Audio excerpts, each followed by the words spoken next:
Hello and welcome to our session on how to COVID-proof your wedding. Like many people, there have been lots of points over the past few months where I've wished I had a crystal ball to look into the future and see what the next year is going to hold. But unfortunately, I can't do that. And in this session, obviously, we can't tell you anything concrete about what the next wee while is going to hold for weddings. But what we can do is give you a little bit of guidance on how to navigate wedding planning during the coronavirus pandemic, and I'm joined by a beautiful and lovely expert on the matter who has conducted lots of ceremonies over the past wee while. It's Claire Digance from the Humanist Society of Scotland. Thank you very much for Hello. joining me today, Claire. Oh, thanks for having me on. It's really lovely. So I just wanted to start by asking you, what is it that you do? Can you talk me a little bit through humanist wedding ceremonies, what they involve, and why they're so brilliant? Sure. So I'm a humanist celebrant. One of my colleagues, Haldy, puts it really well. He says that we bury people and we marry people and we call them names. That's pretty much what we do. But my speciality, I suppose, is weddings, and I've been doing that for a number of years. And I work with Humanist Society Scotland, which is the largest and the most, I suppose, the most national coverage of celebrants in Scotland. We're allowed to legally marry people in this country, which is amazing. And as with everybody, this year has been a little tricky because we couldn't do weddings for the first few months of lockdown. We've since come back from then, but humanist weddings in general, tailored to the couple. In fact, I'm going to say I'd be quite surprised if anyone watching this hasn't actually been to a humanist wedding, because most folk in this country have been to something. And they know what they're like. They're experts in them by the time they get to us, and they know that they're tailored to the couple. They know that the couple have an input into how they do their wedding, and the information that they bring to it, the people they involve, the style, the tone. It's really, really personalised. And the very best part of it for me is that I have a relationship with the couple that I marry. So they don't just turn up on the day and I welcome them in and then I marry them. I've worked with them over a period of time. Now, usually that's what, 2 years, year and a half, more recently, 4 weeks. So it's been really different of late, but humanist weddings are brilliant and they're absolutely fab. Yeah, I completely agree. And one of the things that I just love about humanist ceremonies is how personal and how flexible they are, and how totally emotional they always are, just because they are completely tailored to the couple. And I was just wondering, what's your experience been like of conducting ceremonies over the past few months with COVID, obviously kind of looming large, and how have your couples been affected by the pandemic?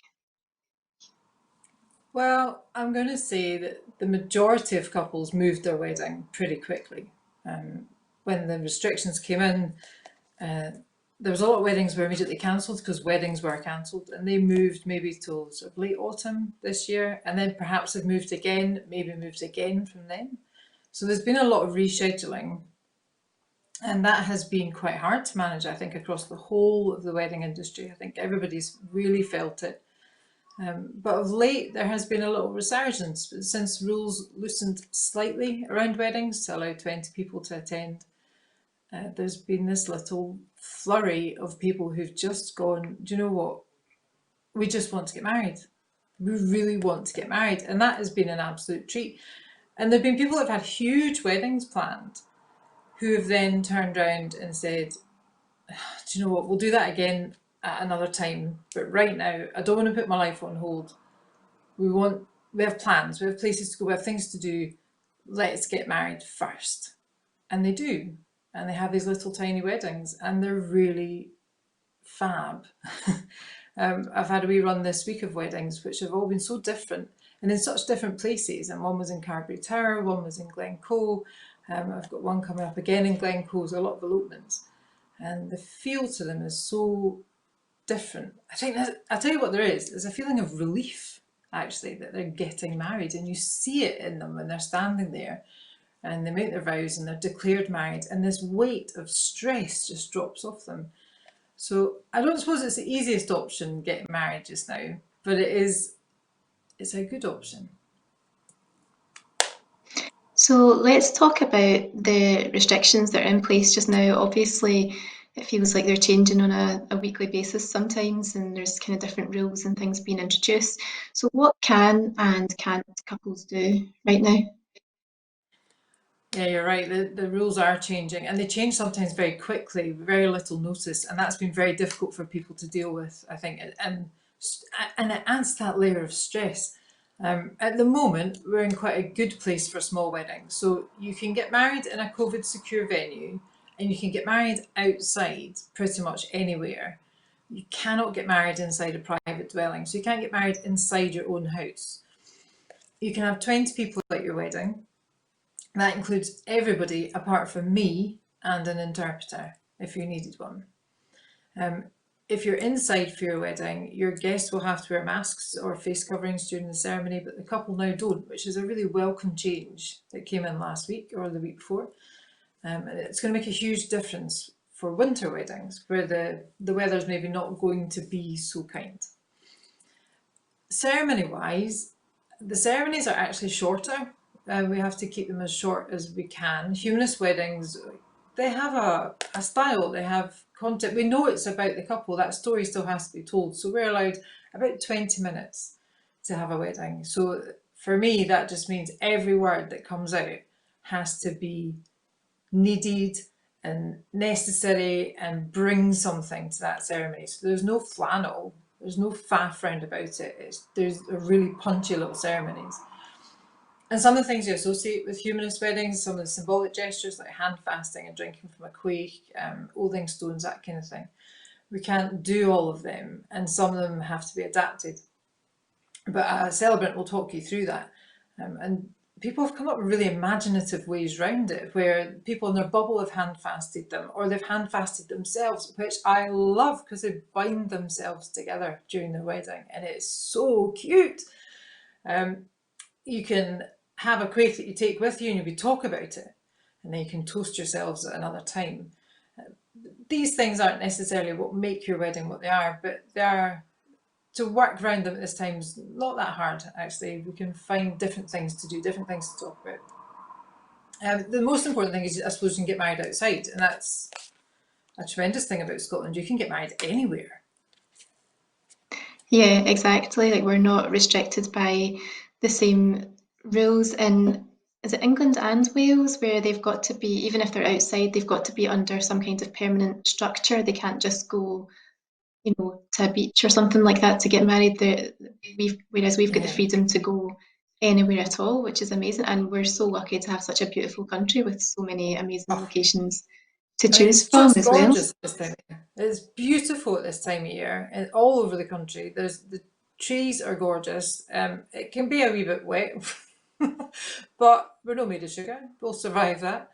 Um, yeah, it's we're very lucky because you can get married anywhere, and I think when you open that up to people and you say you don't have to get married somewhere really formal, you can have a ceremony where you just gather somewhere that you Mhm. love, somewhere different where it's safe and it's secure, and you might get wet, you might get a bit cold, but you'll still love it. It'll be really different, and people have Yeah. got right on board with that.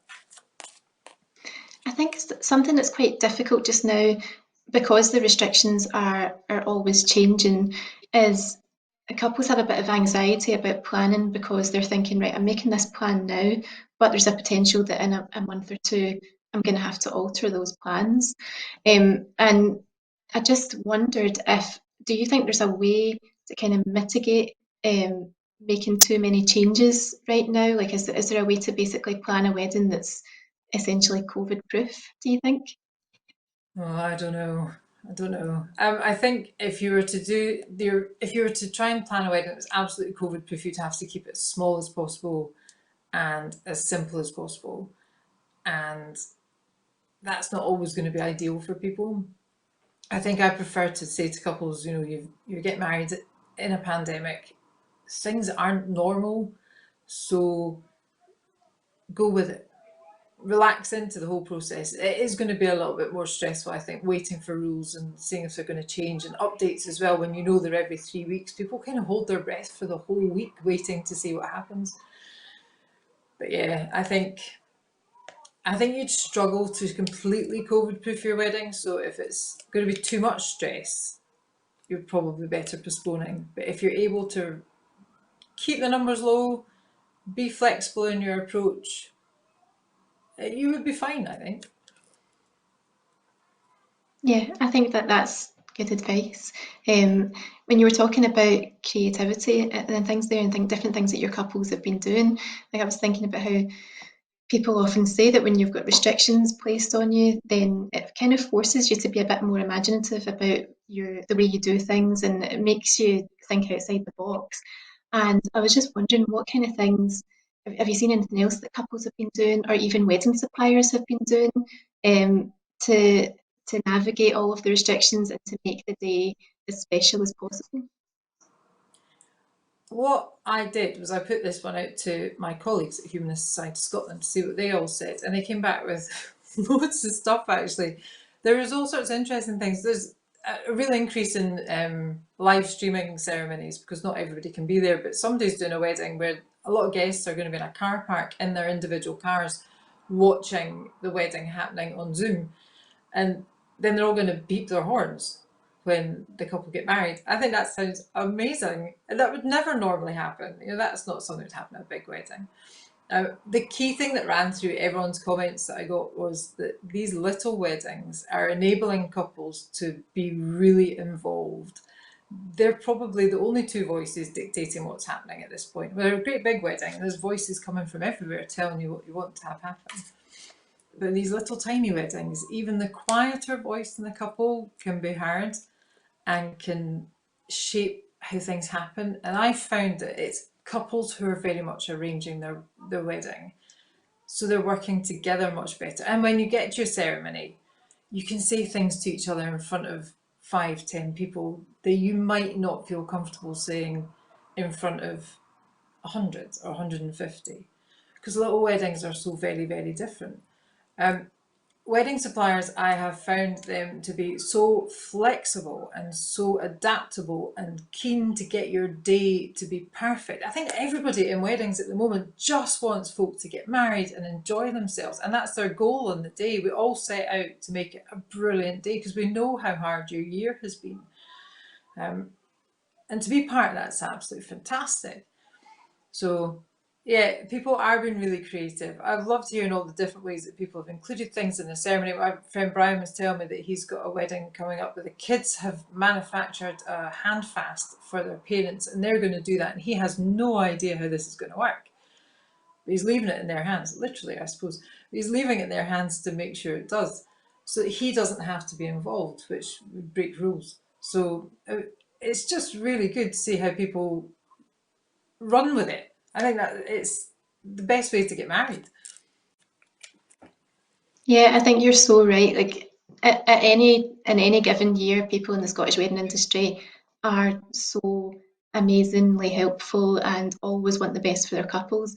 But it's really intensified right now just because we are in this super weird place, and Mm-hmm. they're aware of, as you said, how difficult couples have been finding navigating this pandemic, but also it's been so difficult for them to not be doing the volume of work that they normally are. So they're really putting all of their energy into every single wedding that they've got on because they want it to be amazing. And I don't know, I just think it's like extra emotional for everybody just now as well.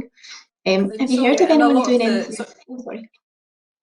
no, I was just No, going to on say you a go. lot of the photographers that I've been working with recently, they've been the witnesses for weddings, Yeah. so they've got this extra role, and they're really enjoying this. You know, they're actually part of the ceremony, and some of them are used to doing elopements, and this is quite normal.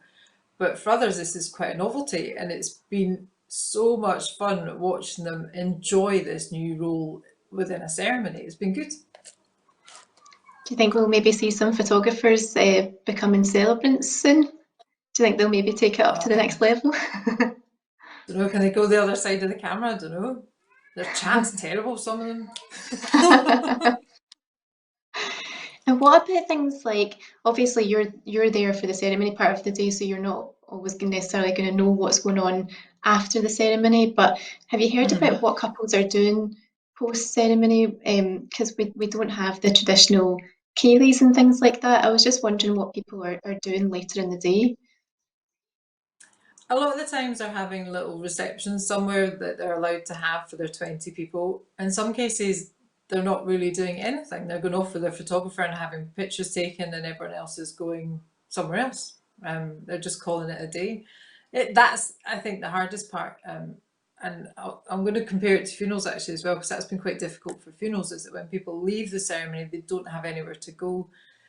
So the change in rules to allow a reception was welcome.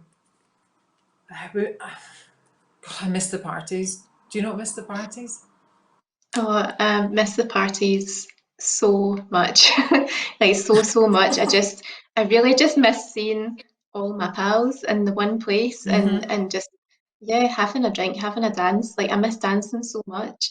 I did see a wedding where they had a socially distanced silent disco, which I thought was a novel way of kind of getting around the no music rule. But yeah, I do like people have kind of been speculating as to what's going to happen with weddings in the future and are they all going to be small? But I definitely think that while small weddings are always going to have a place and they're always going to be a really special thing to do, they're at the Mm-hmm. same time like big weddings are definitely going to be back with a bang as soon as it's safe to do so. Absolutely. Yeah, I mean, there are so few occasions that you're able to gather everyone you know in the same place at the same time for a really brilliant time. And we're all missing that. Um, I'm missing the big crowds. I mean, I like the little weddings a lot. I love all the sort of conversational style of them, but I miss the feeling of a full room of people buzzing for a wedding and the noise afterwards when it's just, deafening when you walk into a room and everyone's shouting at each other and wanting to drink. And I miss that. And I know we can't have it. It's just how it is at the moment. And I can see exactly why people would put off for another year, maybe longer, so they can have that. Um, but if you just want to get married, there are ways to do it that are different but lovely. That's what I'm going to say. But I do miss the parties, Natasha. I really do.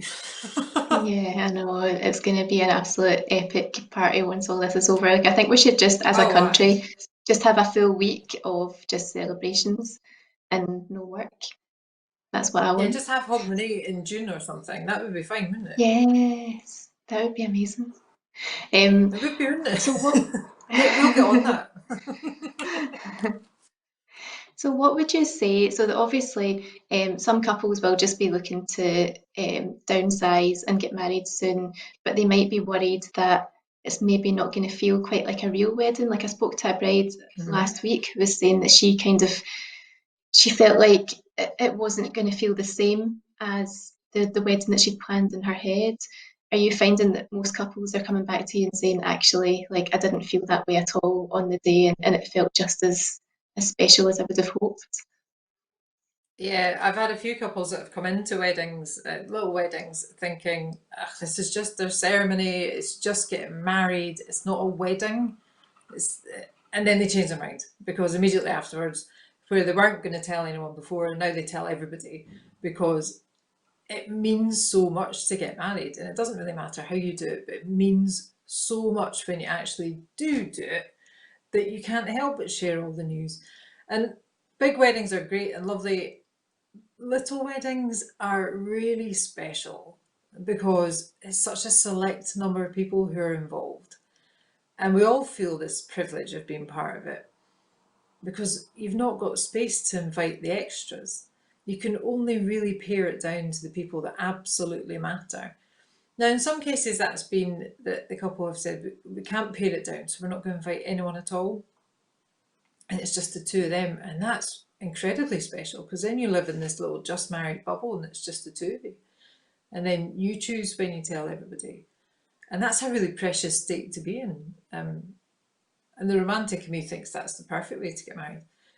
But when you have a little wedding, the style of it changes, the tone of it changes. It's not about entertaining a room full of people, it's about talking to you about your relationship, about the relationship you have with the people who are there, about how you got there. It's a proper conversation and people talk back. It's not a formal thing. Um, how people approach these little weddings is very different. They maybe don't wear the same dress they were going to wear, maybe don't wear the same suit they were going to wear. Sometimes they've gone all out and they've had flowers dripping from the ceiling, because why shouldn't this be this massive celebration of their love for each other? Um, it's been a bit eye-opening over the last few while because the weddings have been so varied. But then none of them, I would say, I've walked away from them and gone, oh, I think they're going to be disappointed in that. I think all of them I've walked away and gone, oh, that was just so lovely. Everything about it was lovely. So I don't think it ever feels any less real.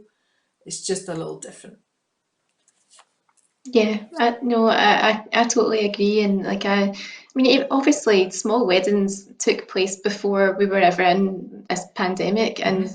I went to a really gorgeous one last year. It was one of my closest friends. He had a really tiny wedding, and I loved it. It was one of my favourite weddings I've ever been to. They just had maybe 20 people there, so kind of roughly the size of the weddings that are taking place just now. Mm-hmm. And after the ceremony, we just all sat down round one big long table and had a meal, and then we did like a wee quiz and stuff like that, and it was just dead nice. And then at the end of the night, a couple of guys got their guitars out and were playing, some tunes, and it just Oh, felt really relaxed and lovely. So yeah, I think hopefully anybody that's watching this just now and who's maybe a bit worried about having a smaller wedding, I think they'll feel really reassured that it's going to be very special. So thank you very much for joining me, Claire. thank If you for having anybody me. would, It's been a pleasure. well, it's been brilliant. And you're going to be on the Humanist Society Scotland stand from 3 o'clock today. So if anyone has any questions for Claire, then go and visit her, go and pick her brains. As you can tell, she's got lots of great chat and lots of good stories. And make sure you visit all the other exhibitors that are here today and take advantage of all the offers that are available.